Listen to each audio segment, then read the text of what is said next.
So we've got a method we call the reset method. And it's so funny because I don't know if you've seen this, but there seems to be a whole host of things online about reset your nervous system, reset your sleep. And then I always make the joke, we're not a computer because you can't reset a human being. So Yeah. in my reset method, which we've developed over sort of 9 years, the letters actually mean something. So I'll just quickly walk your audience through it. So Yes. the R means release, and it's release of your rib cage and diaphragm, because the first thing you got to do is be able to actually breathe properly. If the Ferrari has got a beautiful paint job and great fuel, but the engine's all clumped up, it doesn't matter. So the first thing we do is we get your mechanics to move. Then we look at energy, so we improve your sleep and your actual chi or prana, as it's been called in different cultures. Then we look into soothe. That's the S, which is like balance your nervous system so that you actually feel peace. Then the E, the second E, is embodiment. This is another way of saying mindfulness. But really, what we're talking about here is, I don't know, like if you've heard this, but we have the worst roommate in the world living in our head, giving us the worst information every day.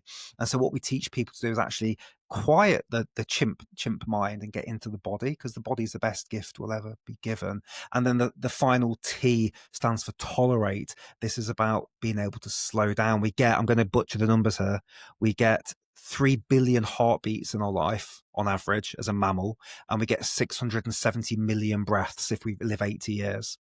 Now, your breath is deeply linked to your heart rate. I can slow your breath down, which means I can help you slow your heart rate down as well. So there is a lot of longevity benefits to what we do. It's not all, we really try and make everything evidence based. I'm sure like what you guys do as well. So everything's deeply, deeply evidence based. Like the number one longevity metric, like that's almost universally agreed upon by all scientists, is lung capacity.